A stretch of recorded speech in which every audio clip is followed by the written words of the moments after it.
Olá, meu nome é Silvia Cristina Herédia Vieira, eu sou farmacêutica, formada na Uniderp aqui de Campo Grande.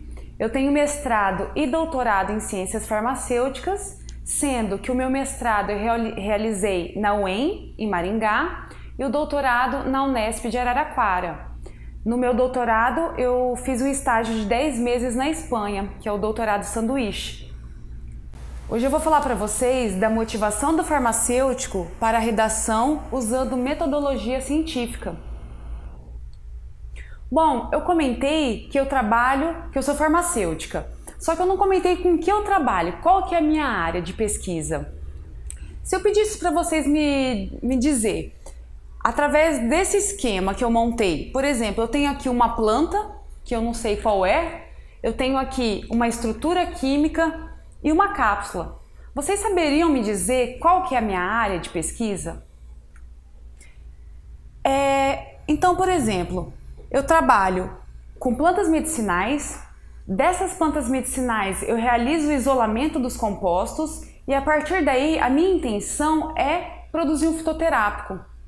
Ok, mas o que isso tem a ver com metodologia científica?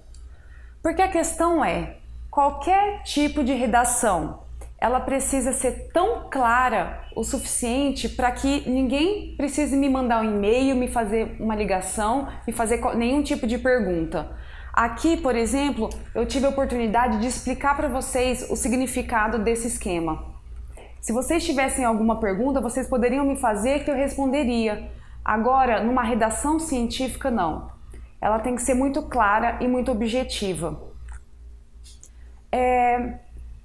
Vocês não vão sair daqui dessa palestra sabendo como, por exemplo, escrever uma introdução, uma revisão bibliográfica, como que eu tenho que discutir os meus resultados, não. Hoje serão repassadas dicas para qualquer tipo de redação científica. Artigo científico, um relatório de pesquisa, um projeto de pesquisa. Então, por exemplo, antes de eu iniciar qualquer tipo de redação, eu preciso pensar em 3 questões. A primeira delas, o que eu estou escrevendo? Então eu vou escrever um artigo, eu vou escrever um resumo, por exemplo, ou eu vou escrever um projeto. Por que eu estou escrevendo isso? Qual o resultado pretendido? Eu estou tentando fazer o pedido, por exemplo, de uma bolsa de iniciação científica, ou eu quero que a indústria ela invista na minha pesquisa, então qual o objetivo dessa minha escrita? Um exemplo aqui é, o que eu estou escrevendo? Um relatório interno. Por que eu estou escrevendo esse relatório interno? Porque eu quero mostrar o progresso que eu obtive em determinado período de pesquisa. E qual o resultado pretendido? O resultado é a aprovação do meu relatório e o reconhecimento do meu grupo de pesquisa, para que num próximo momento os meus projetos sejam muito bem visualizados e aceitos. Então aqui eu já tenho toda uma ideia do que, do porquê e do para quê. Então a partir daí eu começo a escrever, certo? Não, errado. Tem muitos outros fatores que precisam ser levados em consideração antes de começar a redigir qualquer tipo de texto. Então um deles é o perfil do público. Qual que é a ideia? A ideia, além de informar, é conectar o público. O público ele precisa estar tão conectado a ponto de estarem interessados. O editor, o revisor, ele precisa pegar o meu texto e querer ler, e querer terminar de ler o meu texto. Então eu preciso persuadir, conectar esse meu público. E para isso eu preciso saber exatamente qual é o público que eu quero atingir. Então, por exemplo, aqui, vamos considerar que eu tenho 4 diferentes grupos para uma apresentação sobre uma espécie medicinal que eu estou estudando. Eu já consegui definir que essa espécie ela tem um potencial quimioterápico. E todos os testes que foram realizados até o momento, eles provaram que esse quimioterápico não tem reação, nenhum efeito colateral. E os próximos trabalhos, eles envolverão já adultos. A gente já está num processo onde as próximas pesquisas já vão envolver os seres humanos. Então, por exemplo, eu comentei que são 4 grupos. Um conselho de ética da universidade, o que eu preciso considerar desse grupo para que eu possa redigir um texto. Por exemplo, são pessoas que entendem do assunto que eu vou escrever? Ou eles entendem apenas, por exemplo, ali das normas da ética? Um outro grupo, gerentes de pesquisa e desenvolvimento de uma indústria farmacêutica X. Esses gerentes, eles também têm conhecimento do assunto que eu vou abordar? Ou eu preciso detalhar o assunto para que eles consigam entender a informação que vai ser repassada? Se for um grupo de pesquisa de uma determinada universidade que trabalha com o mesmo tema da minha pesquisa, eu vou precisar, por exemplo, ficar definindo conceitos de fitoterápico, o que é uma planta medicinal, ou eu já posso ir direto ao assunto? Além disso, eu preciso ter uma linguagem mais formal também. E se eu for redigir um texto para líderes de uma comunidade localizada em uma zona rural onde a incidência de câncer é altíssima? São pessoas que provavelmente não têm conhecimento científico. Eu não posso redigir um texto com uma linguagem tão aprofundada ou específica a ponto de esses líderes não entenderem o meu texto. Então, em primeiro lugar, além daquelas 3 questões repassadas no início da apresentação, das 3 perguntas, a gente precisa definir qual o tipo de público. Então, por exemplo, são acadêmicos, já são profissionais, são homens, são mulheres, qual a faixa etária dessas pessoas? São pessoas que já têm fortes opiniões sobre o assunto ou são pessoas que não têm conhecimento nenhum? Eu preciso ter qual grau de formalidade nesse meu texto?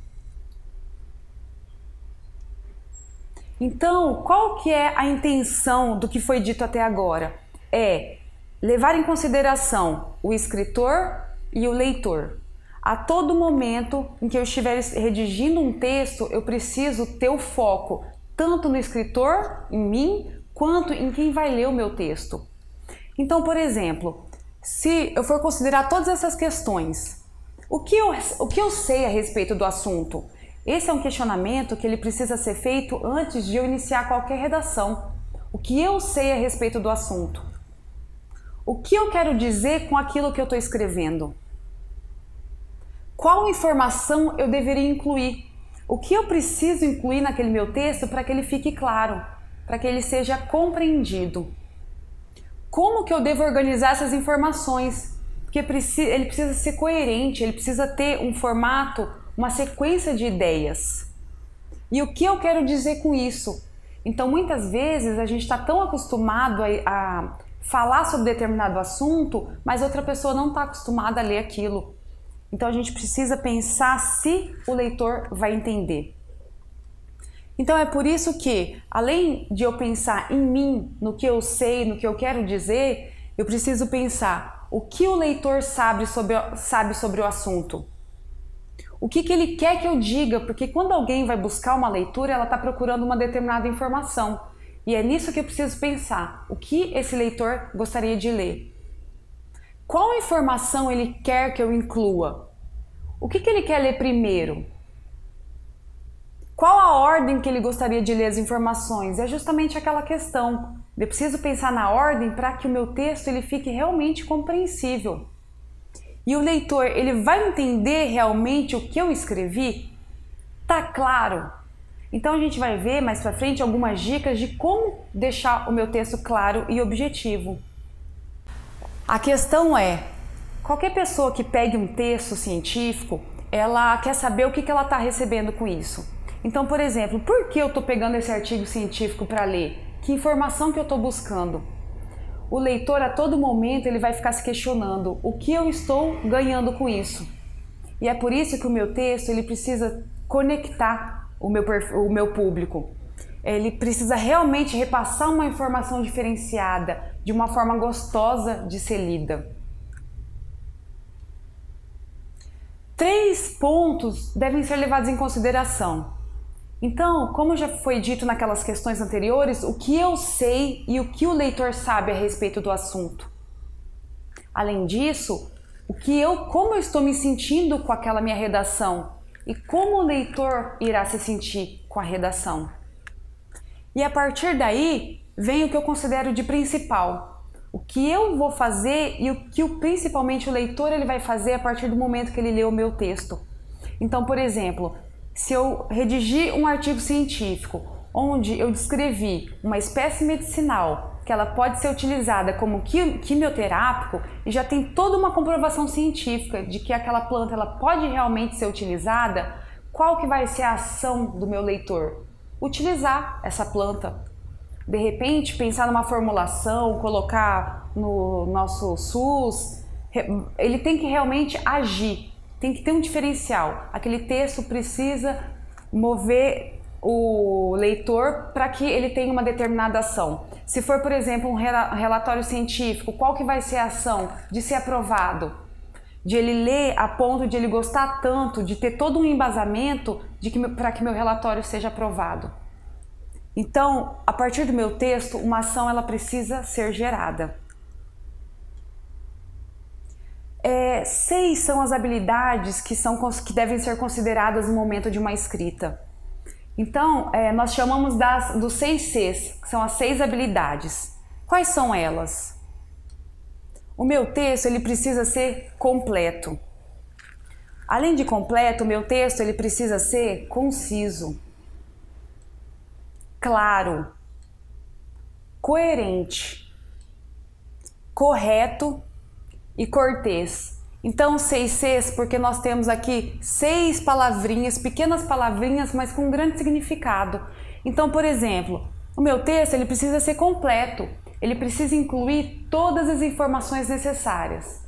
Bom, o meu texto ele precisa ser completo, ele precisa incluir todas as informações necessárias.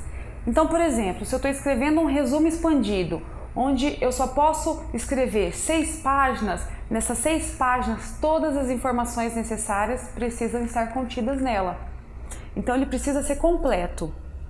Além disso, ele tem que ser correto gramaticalmente, o vocabulário, a pontuação, porque se um leitor ele vai pegar o meu texto e ele já está cheio de erro gramatical, ele já vai ser rejeitado. A pessoa não vai nem ter a vontade de ler. Então a gramática ela precisa estar minuciosamente correta.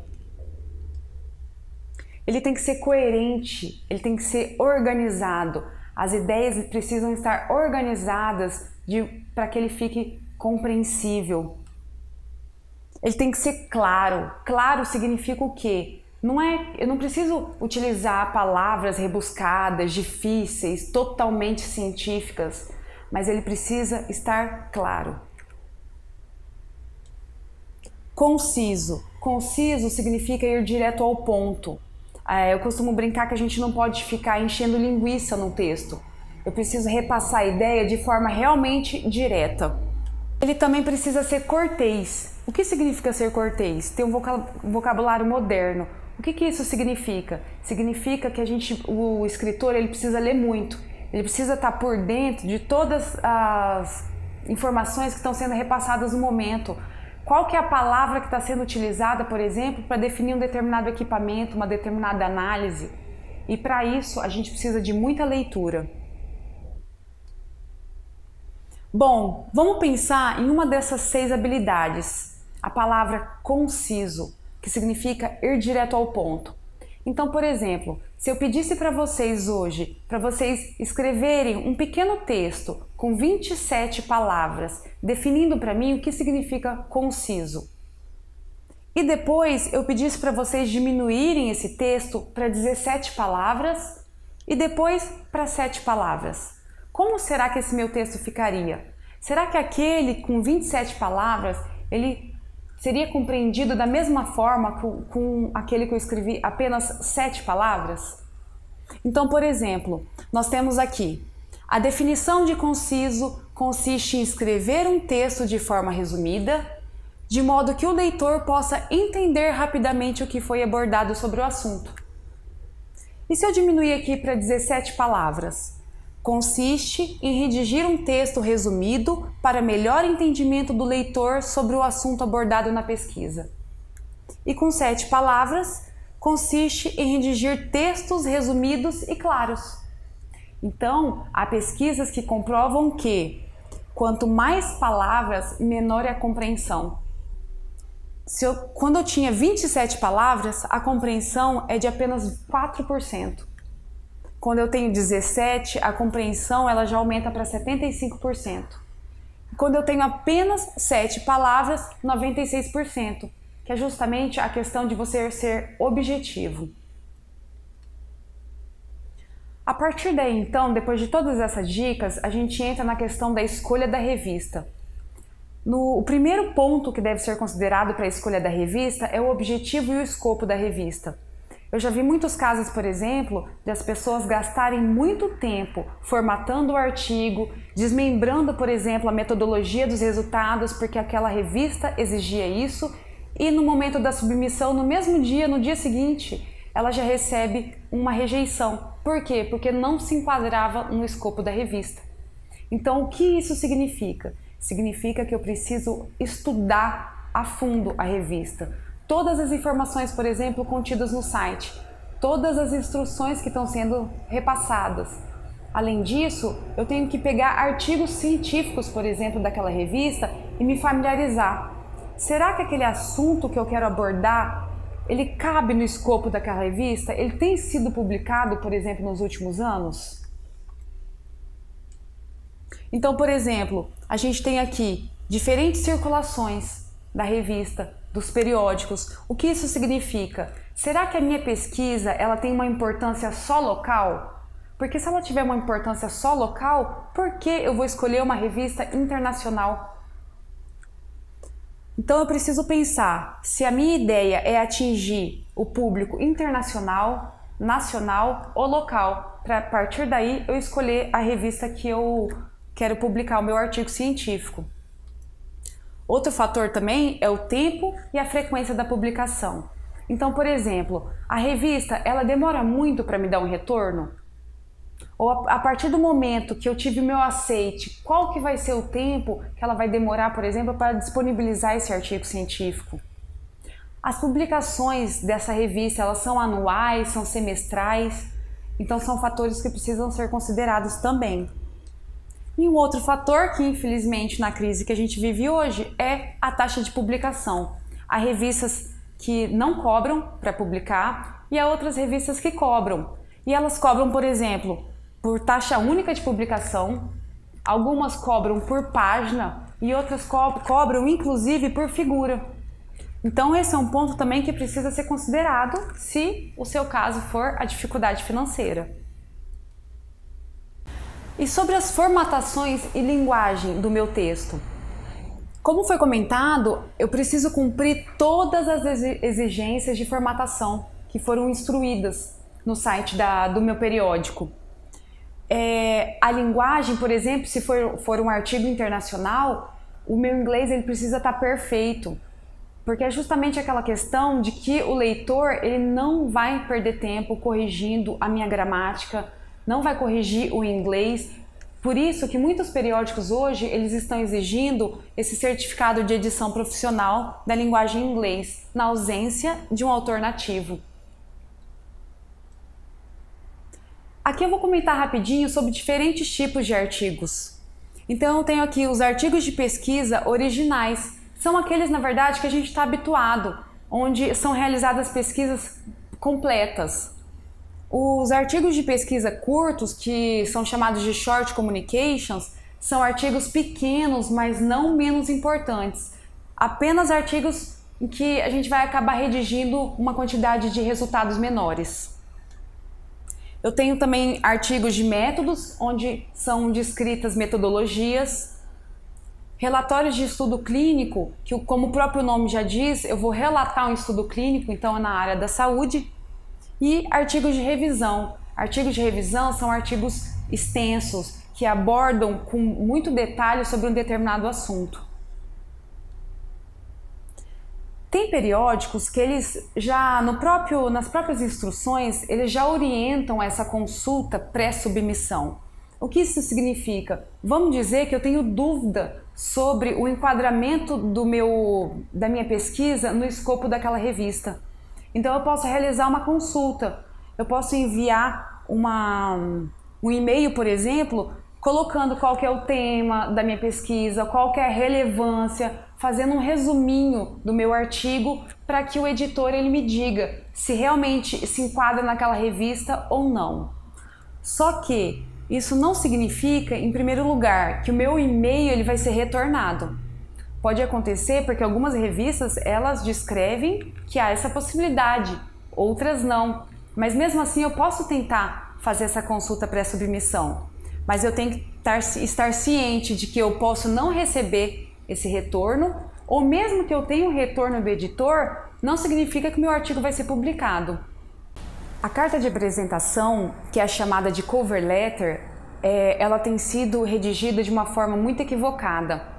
Vários autores entendem que a cover letter é você escrever, por exemplo, para o periódico, para o editor, que você está simplesmente enviando aquele artigo, que você está submetendo. Ou outras pessoas fazem um simples resumo do artigo e submete. Mas na verdade a cover letter é uma chamada para a leitura. Nela precisa estar contidos os objetivos, os resultados principais, uma motivação para a leitura. Você tem que descrever quais são os pontos principais, a relevância desse seu estudo. Falando de uma forma geral de um artigo científico, lembrando que aqui eu estou focando nos artigos científicos, mas essas dicas elas podem ser utilizadas para qualquer tipo de texto. Então, por exemplo, a gente coloca lá os títulos, endereço, resumo, palavras-chave, introdução, etc. Só que, qual que é o erro? O erro é não focar no título, no resumo, nas palavras-chave, que é o que eu vou comentar um pouquinho aqui com vocês. Então a gente gasta muito tempo redigindo resultados, discussões, revisão bibliográfica e nós não nos atentamos para esses detalhes iniciais. Então, por exemplo, o título. Eu até brinquei aqui, coloquei essa figura, já está muito desgastado. Títulos, por exemplo, avaliação da atividade antioxidante de tal espécie vegetal. Ou, por exemplo, o comportamento de determinado medicamento na cura de algo. Então, esses títulos já estão muito desgastados. Os títulos eles precisam ter um impacto. Eles precisam realmente te chamar para essa leitura. Não pode ser título longo. E, por exemplo, igual eu acabo trazendo aqui essa questão das espécies medicinais porque é a área da minha pesquisa. Se for uma pesquisa, por exemplo, com uma espécie como a espinheira santa, a calêndula, a camomila, que já são espécies muito conhecidas, por que eu vou colocar no título um nome científico? Eu posso simplesmente colocar um nome comum. Então aqui eu tenho exemplos de títulos de uma revista de alto impacto, que é a revista Nature. Por exemplo, um dos títulos, lesões na cabeça no esporte devem ser levadas mais a sério. Então eu tenho ideia de que tipo de lesão que é? Não sei. E o esporte pode ser qualquer tipo de esporte? Eu também não sei. E é aí que eu tenho a vontade de ler para entender o que significa esse título. Um outro título, saúde global. O probiótico previne infecções em recém-nascidos. Que tipo de probiótico? Como que isso vai funcionar? Qual a metodologia que eles avaliaram? Então o texto está me chamando para essa leitura. Em relação aos autores, os autores que vão constar no seu texto, no seu artigo científico, precisam ser realmente de pesquisadores, de pessoas que participaram ativamente nessa pesquisa. Há artigos que descrevem, por exemplo, 20 autores. Não tem problema, desde que sejam justificados. Eles realmente participaram? Eu tenho uma quantidade grande mesmo de análises que justifica esse número de autores? Porque os autores, eu posso colocar, por exemplo, eu posso ter um artigo científico de um autor, de 2 autores, mas eu posso ter de 10, 20. Precisa ser justificado. O resumo também é importantíssimo. Um resumo também é um convite para a leitura. Eu vou escrever de forma sucinta a relevância do meu trabalho. E quando eu digo que o título, que o resumo, e eu vou comentar também das palavras-chave, quando eu digo que elas são importantes é porque quando eu vou buscar um artigo, quando eu vou buscar uma leitura em um banco de dados, o que vai aparecer para mim? é o título, o resumo e as palavras-chave. E é por isso que é importante, porque alguém realmente vai ler o meu texto a partir desse início. Então, por exemplo, eu costumo orientar os meus alunos a não utilizarem as mesmas palavras que já constam no título. Porque no momento que eu vou buscar uma literatura, o título ele já está ali no meu banco de dados com aquelas palavras que já vão ser identificadas na minha busca. Então, se na palavra-chave eu colocar a mesma palavra, eu vou estar diminuindo a chance dos leitores encontrarem esse meu texto. E é só por isso que a gente orienta a não utilizar os mesmos tipos de palavras.